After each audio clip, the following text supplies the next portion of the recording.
एक बार एक प्रोफेसर एक क्लास ले रहे थे और क्लास के सभी बच्चे बहुत ही रुचि से उनका लेक्चर सुन रहे थे।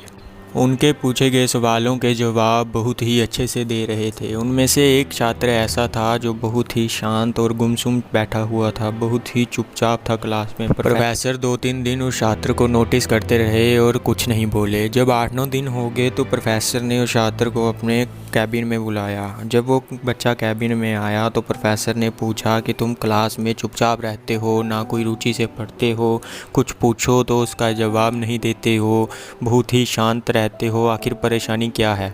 छात्र थोड़ा हिचकिचाते हुए बोला कि सर, मेरे अतीत में कुछ ऐसा हुआ है जिसे मैं भूल नहीं पा रहा और जिससे मैं हमेशा परेशान रहता हूँ, ना ही समझ आती है कि मैं क्या करूँ। प्रोफेसर बड़े व्यक्ति थे तो उन्होंने शाम को उस छात्र को अपने घर बुलाया। जब छात्र शाम को प्रोफेसर के घर गया तो प्रोफेसर ने उसे अंदर बैठाकर खुद किचन में चले गए और वहाँ पे जाके शिकंजी बनाने लगे। उन्होंने जानबूझकर शिकंजी में नमक थोड़ा ज़्यादा डाला और बाहर रखकर छात्र को गिलास पकड़ाया और बोला कि पियो। छात्र ने गिलास पकड़ा और पीते समय उसका मुंह थोड़ा अजीब सा हो गया और तब प्रोफेसर ने पूछा कि क्या हुआ, शिकंजी अच्छी नहीं बनी क्या? तो छात्र ने बोला, नहीं सर, बस थोड़ा सा नमक ज़्यादा है।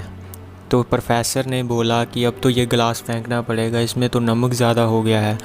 तो उन्होंने जब गिलास पकड़ने की कोशिश की तो छात्र ने मना करते हुए उस गिलास नहीं दिया और बोला कि सर, नमक ही तो ज़्यादा है, थोड़ी सी चीनी डालेंगे तो ये बराबर हो जाएगा और शिकंजी अच्छी बन जाएगी। ये सुनकर प्रोफेसर बोले कि बिल्कुल सही कहा है तुमने, अब इसे खुद भी समझ जाओ। ये शिकंजी तुम्हारी ज़िंदगी है और इसमें घुला हुआ नमक तुम्हारे बुरे अतीत का अनुभव है। जिस तरह नमक को शिकंजी से अलग नहीं किया जा सकता, उसी तरह जो तुम्हारा बुरा अनुभव था अतीत का, उसे भी जीवन से अलग नहीं किया जा सकता। बुरा अनुभव भी जीवन का एक हिस्सा होता है, लेकिन जिस तरह चीनी घोलकर शिकंजी के स्वाद को बदला जा सकता है, वैसे ही अनुभव में मिठास घोलकर जीवन को अच्छा बनाया जा सकता है। उस बुरे अनुभव को भूलकर अगर जीवन में थोड़ी सी मिठास घोली जाए तो वही जीवन हमारा एक अच्छा जीवन बन सकता है।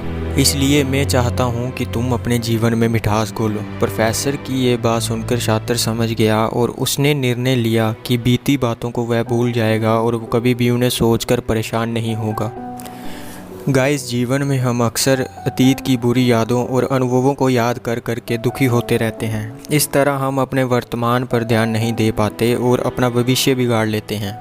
जो हो चुका है उसे सुधारा तो नहीं जा सकता, पर कम से कम उसे बुलाया ज़रूर जा सकता है और उसे बुलाने के लिए हमें आज कुछ मीठी यादें अपनानी होगी, अपनी ज़िंदगी में घोलनी होगी। तभी हमारा जीवन एक अच्छा जीवन बनेगा और हमें अतीत के अनुभव, बुरे जो अनुभव हैं, उन्हें भूल सकेंगे।